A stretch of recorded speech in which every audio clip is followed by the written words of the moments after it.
Bonsoir, à la une de ce journal, la réhabilitation de la route Kankan-Kissidougou. 30 ans après sa réalisation, l'État se penche sur ce tronçon long de 194 km.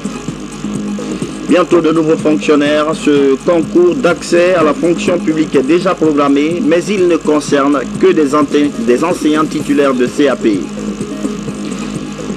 Et puis littérature, un livre sur le marché Tranche de vie ou le récit du vécu professionnel. L'auteur Tiani Hassané s'est voulu proche de la réalité. Voilà pour les titres. Madame, monsieur, bonsoir. Merci de nous rejoindre dans cette édition d'information et toutes nos excuses pour ce léger retard.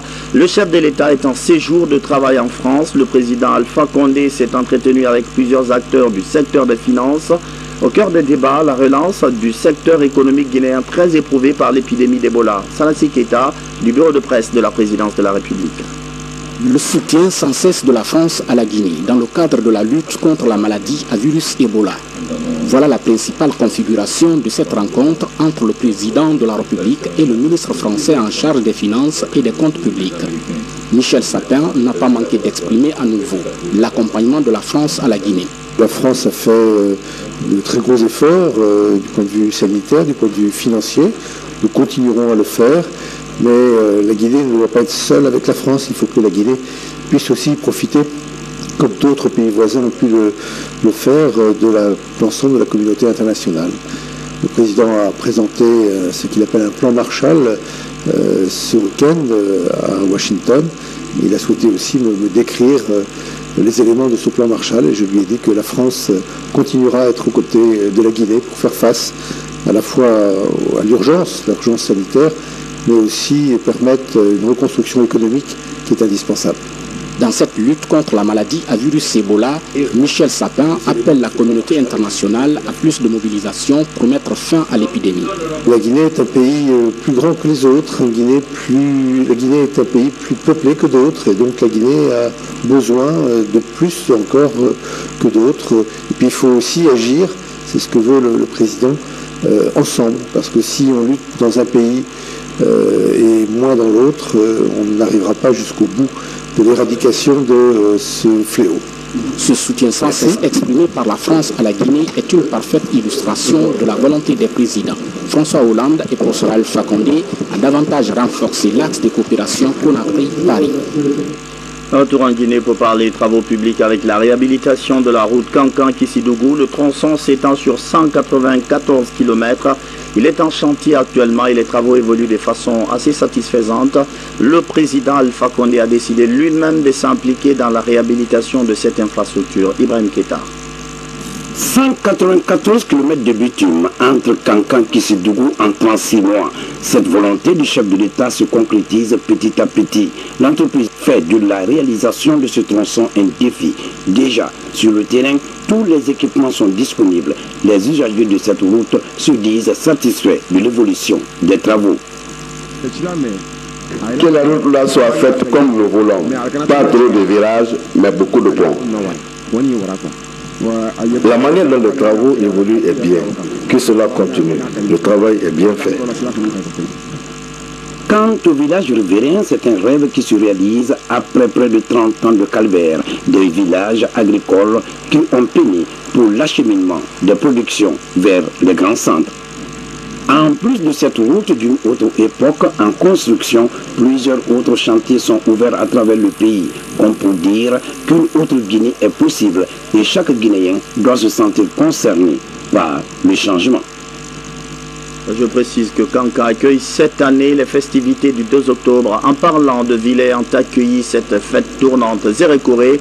La localité a bénéficié de plusieurs infrastructures de développement. Une occasion pour les fils du terroir et de toute la région d'exprimer leur reconnaissance au président Alpha Condé. Le point avec Amadou Touré. Dans la préfecture de Zérékoré, depuis l'organisation du 55e anniversaire de l'indépendance dans la région, l'exécution de plusieurs infrastructures d'intérêt communautaire en cours et les efforts de sensibilisation des cadres de la localité relatives aux initiatives de développement du chef de l'État pour la région, ces communautés se disent déterminées à soutenir la politique de développement du chef de l'État. Hier, nous avons voté pour lui sans le connaître. Maintenant qu'il a réalisé et que les actes sont là, tout le peuple Mano, à commencer par Benson, Manalai, Mpossou, nous sommes engagés à voter pour lui sans condition. En démocratie, il y a des démobilisateurs qui veulent avoir à tout prix le monde, même si c'est dans la fausseté. Sinon, en forêt aujourd'hui, à 0 près aujourd'hui, on dirait Petit Paris. En dépit des projets en cours d'exécution pour le désenclavement et le développement des localités des Erékoré, les populations ont égrené une liste de doléances à la délégation qui se fera le messager auprès du chef de l'État. D'abord, la préoccupation des populations par rapport au problème de pistes rurales, le problème des écoles, le problème des maisons de jeunes, le problème des lampadaires et surtout le problème des puits améliorés, des centres de santé. Donc toutes ces préoccupations sont les préoccupations du président de la République. La reprise des travaux des sociétés minières évoluant dans la région forestière est l'une des préoccupations des communautés exprimées à la mission des ressortissants. Au-delà de ce souhait, plusieurs habitants de la région considèrent le président de la République comme le candidat de la région à la future élection présidentielle. En parlant de population reconnaissante, celle de Boké, elles réaffirment leur soutien aux autorités de la Troisième République. Plusieurs infrastructures socio-communautaires ont été réalisées dans cette région aussi et les fils du terroir en sont vraiment conscients. Témoignage à Di Camara. Boké est un symbole. Cette région est non seulement un pan historique de la Guinée, mais également de toute l'Afrique, à l'image d'autres villes du pays. Ici, l'hospitalité est aussi légendaire. Ce dimanche 19 avril, les populations ont fait la démonstration de la mobilisation. Les jeunes, les femmes, les sages et les responsables à tous les niveaux ont pris d'assaut ces lieux pour exprimer leur soutien indéfectible au professeur Alpha Condé, président de la République, fils du terroir et qui vient de doter cette ville de nombreuses infrastructures administratives, scolaires, hôtelières et routières. Nous sommes émus de la grande mobilisation que Boké vient de nous trouver. Ça veut dire tout simplement que la réconciliation dont on a parlé est une réalité à Boké. De ce fait, nous sommes rassurés, nous sommes ravis que les Bokékas se sont donné enfin la main pour accompagner le professeur Alpha Condé. À la tribune, les intervenants se sont succédés. Ils ont tous mis l'accent sur les réformes entreprises par le gouvernement, la lutte contre Ebola en Guinée et les dispositions pratiques prises par le professeur Alpha Condé afin d'améliorer le vécu du Guinéen. Pour les citoyens de Kakandé, la flamme du développement allumée par la Troisième République, par le choix de Boké comme région test dans la fête tournante de l'indépendance, avec son cortège de réalisation, mérite d'être entretenu et porté toujours plus haut pour le bonheur de tous. Le Premier ministre en langue nationale Soussou a invité cette population de Kakandé à toujours œuvrer dans le sens de l'unité nationale, de la paix et de la réconciliation. Mohamed Seydou Fofana est revenu avec force détail sur la lutte contre la fièvre hémorragique à virus Ebola, la construction et la réhabilitation de certaines infrastructures à l'intérieur du pays.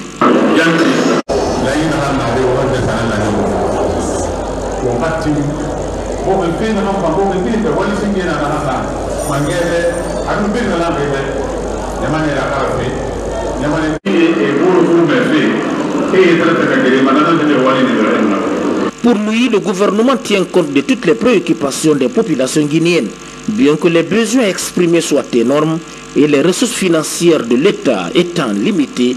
Le gouvernement fera feu de tout bois pour réduire la pauvreté au sein de la population guinéenne. C'est un challenge à gagner. La réduction de la pauvreté est très attendue, tout comme ces élections transparentes pour une Guinée unie et prospère. La Guinée, dont l'activité presque hebdomadaire est de compter les victimes des manifestations à répétition de l'opposition. Celles d'hier ont fait 7 blessés, un bilan dressé au lendemain d'une journée de lundi plutôt agitée. Aujourd'hui, les choses ont repris leur cours normal. Bernard Tongino. Conakry, les activités ont repris ce mardi. Au lendemain de la journée de manifestation de l'opposition, Le trafic et le commerce sont ouverts. Je suis très ravi de la reprise des activités dans le quartier Koloma. Et une chose qui n'a pas été très facile pour nous les jeunes dans le quartier, je pense que la paix c'est ce que tout le monde souhaite. On a bien repris le travail parce qu'aujourd'hui il n'y a pas eu un problème, il n'y a pas eu de marche ni rien. On a compris que l'important c'est que chacun doit se mettre à la tâche pour que le pays avance. À la direction nationale de la police, l'on déplore le bilan de cette autre manifestation de l'opposition. Des échauffourées ont fait plusieurs blessés dans les rangs des forces de l'ordre et des manifestants. Dans l'ensemble, c'est le bilan que nous pouvons faire au niveau police, de sources policières. Donc, c'est 4 citoyens qui ont été blessés et 4 agents des forces de l'ordre ont été aussi blessés. La difficulté que nous avons, c'est l'incompréhension entre les citoyens et les forces de l'ordre. Nous ne sommes pas des ennemis des citoyens, quel que soit ce qui les pousse à être sur le terrain. Nous sommes des services d'application de la loi, mais nous sommes là pour protéger les citoyens. Sur l'axe Samdalé-Bambeto, les séquelles de la manifestation sont encore visibles. Certaines boutiques sont toujours fermées. Des unités de police et de gendarmerie restent déployées. Les commissions administratives de révision des listes électorales poursuivent leur session de formation à Conakry, des ateliers pour perfectionner leur technique dans la conduite des élections. La CENI tient à organiser des votes libres, crédibles et transparents. L'institution veut surtout éviter de se laisser distraire pour rester dans le chronogramme établi. Makemed Ozo. Dans la commune de Matam, la classe politique a massivement répondu à l'appel de la CENI. Chaque entité politique tient à prendre part à la formation des membres des commissions administratives de révision d'affichage et de correction des listes électorales. Les 2 premiers jours, nous avons eu le premier jour 80% de présence et les 20% c'était l'opposition qui n'était pas dans les normes. Le deuxième jour, il y en a qui sont revenus, donc nous étions à 85%. Et c'était la première équipe qui a terminé. Et hier et aujourd'hui, nous sommes à 100%. Ils ont tous répondu. Et de l'opposition et de la mouvance. Pour les représentants de l'opposition républicaine, la discorde entre les politiques n'a aucun rapport avec les activités de la CENI. Des activités qui doivent garantir la transparence des élections. On a été désigné par nos partis de venir assister à la formation. Donc venir assister à la formation, parce que c'est l'un des processus électoraux. Il faut forcément qu'on vienne assister à la formation pour savoir réellement ce qui se passe ici. En tant qu'acteur politique, il faudrait qu'on soit là, assister à toutes les activités de la CENI sur place. Cette formation dans la commune de Matam regroupe 325 membres de 65 carles repartis en 3 équipes, soit 2 jours pour chaque groupe. La fonction publique guinéenne organise un concours national. Je précise que ce concours est ouvert simplement aux enseignants titulaires d'un CAP, certificat d'aptitude professionnelle. Ceux qui seront admis vont ensuite être reclassés en hiérarchie supérieure. Explication, Baba Kouyaté. Le gouvernement guinéen organise le 25 et 26 avril les examens professionnels d'intégration aux hiérarchies supérieures dans les 8 régions administratives du pays. Pour ce concours professionnel de l'éducation, plus de 11 500 enseignants sont concernés. Le dernier concours professionnel organisé date de 2009. Pour postuler au CAP, certificat d'aptitude professionnelle par exemple, le candidat doit servir 7 ans. Le concours est ouvert à tous les fonctionnaires de l'éducation. Les examens professionnels intéressent les fonctionnaires qui changent d'hiérarchie, de la hiérarchie C à la hiérarchie D, qui se fait en 2 étapes. Première étape, c'est la théorie, qui est organisée par la fonction publique. Les lauréats sont déclarés admissibles.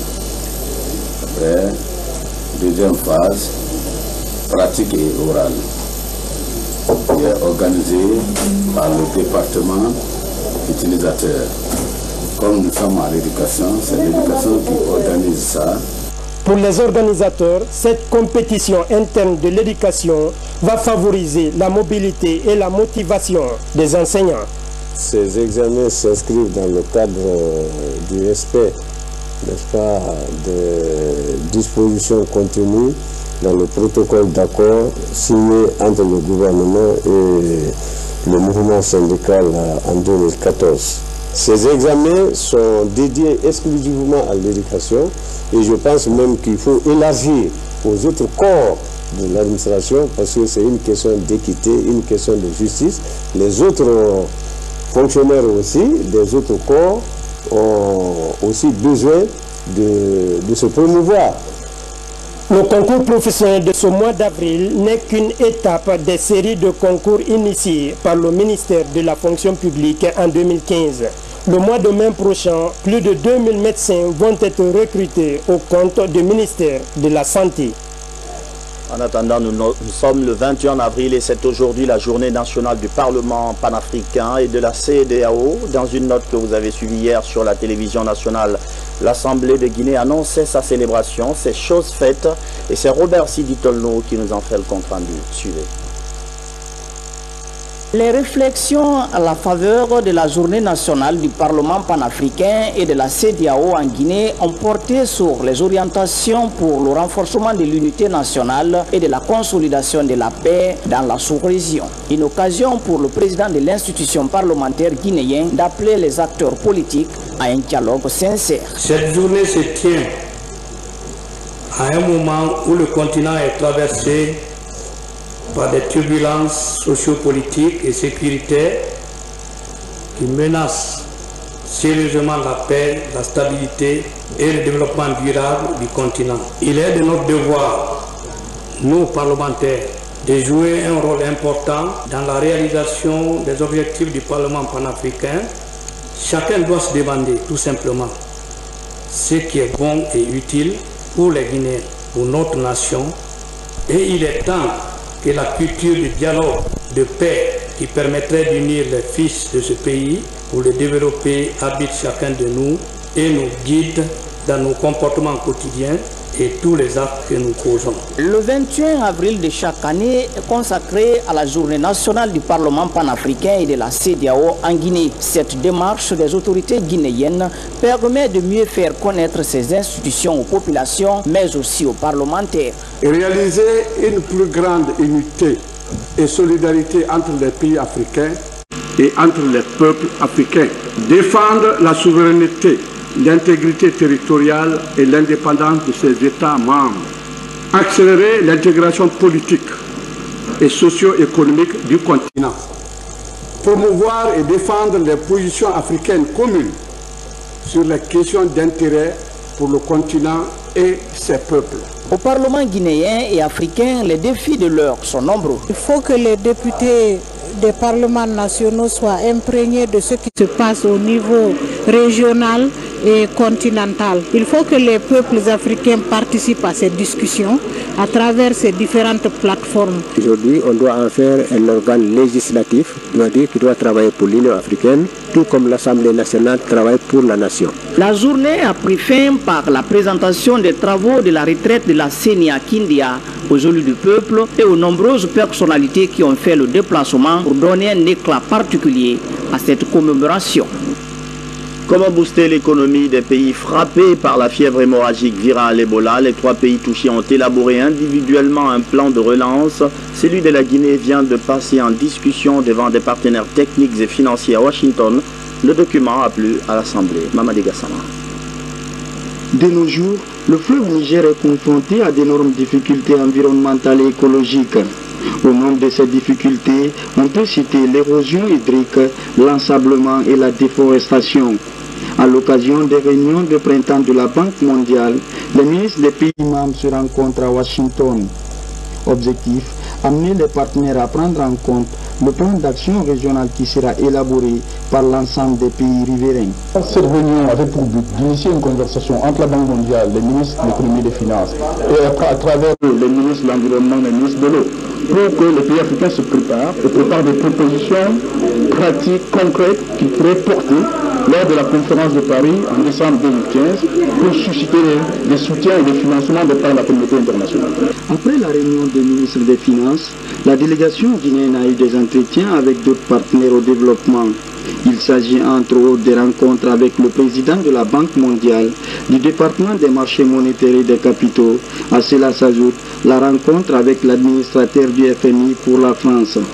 Partout, les débats ont porté sur l'assistance technique à travers le renforcement des capacités institutionnelles, la prise en compte du nouveau plan de relance économique, mais aussi le soutien des partenaires quant à l'organisation des élections présidentielles prévues en octobre 2015.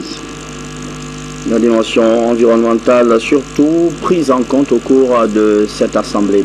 Les forces de défense, le chef d'état-major général des armées fait la revue des troupes, une occasion pour lui d'insister sur les nouvelles valeurs inculquées à la Grande Muette dans le cadre de la réforme des forces de défense et de sécurité. Il a notamment rappelé que l'objectif de ce vaste programme de réforme est de mettre en place très rapidement une armée républicaine. Lui, Auguste Leroy.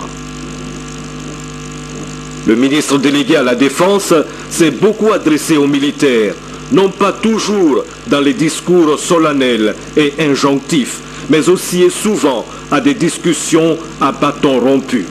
Fondé à se pencher sur tant de questions, le ministre délégué à la Défense s'est assigné une règle protocolaire stricte et s'y est rigoureusement plié, à savoir la prééminence accordée aux autorités morales, aux sages, aux notabilités régionales ou même villageoises. L'envoyé du chef de l'État n'a rien entrepris nulle part sans préalablement rendre visite aux sages, comme pour quérir et obtenir leur adoubement primordial. J'ai aussi glané des concepts saillants rendant compte de la vision du chef de l'État et actualisé par son ministre délégué à la Défense nationale. Par exemple, le concept de la liaison nation-armée, toute une philosophie, mais aussi toute une réalité qui s'est construite dans la tête et dans les mains du régime de la Troisième République et dont nous verrons les applications tout au long des sujets de reportage que je consacrerai aux 2 semaines de mission de maître Abdoul Kabele Camara dans les 4 régions militaires du pays. Commentaire signé lui Auguste Leroy, revue de troupes du ministre délégué à la Défense. Littérature avec la parution du livre intitulé Tranche de vie, c'est un cadre aguerri de la primature qui en est l'auteur. Je veux nommer Tiani Assané. Le livre est un mélange parfait de ses observations et de sa propre expérience professionnelle. Abidjan.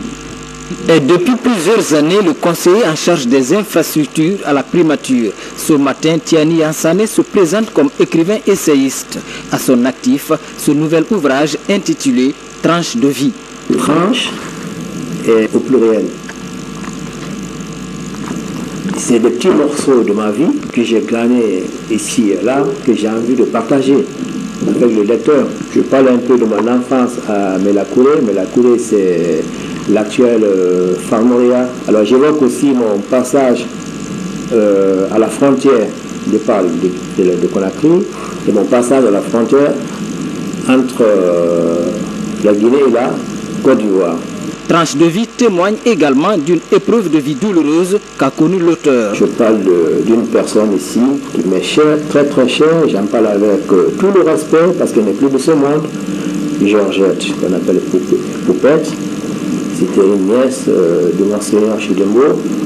Poupette, c'était une amie à moi. Et on avait promis de se marier. Et en temps, elle est décédée. Issu de la diaspora guinéenne, Tiani Ansane avait longtemps quitté son pays pour échapper, dit-il, à la répression. Un vieux témoin de l'exil et ses nombreuses incertitudes. Je souhaiterais que les jeunes, surtout les candidats au départ, en prennent connaissance. Et les gens qui sont encore là-bas, qui ne sont pas encore rentrés, ou alors les candidats au retour, il est intéressant qu'ils aussi le lisent, parce qu'il y en a aussi des morceaux, des tranches pour eux. Tranche de vie est disponible depuis plusieurs mois dans les kiosques parisiens. Promesse est faite par la maison d'édition Harmattan Guinée. L'ouvrage sera également au rendez-vous des 72 heures du livre. Grand événement culturel prévu ce vendredi au centre culturel franco-guinéen. En attendant les 72 heures du livre football, un tournoi de reconnaissance organisé à Kérouané. Il est doté du trophée honorable Djenné Saran Camara, député. Le tournoi fait suite aux 17 réalisations dont va bénéficier cette préfecture dans le cadre du 2 octobre prochain. C'est à suivre dans nos prochaines éditions d'information. C'est la fin de cette édition. Merci de votre fidélité à la télévision nationale. M'ont accompagné sur ce plateau Martin Francine Adouno, Mohamed Lamine Kaba et Abid Thiam. Bonsoir.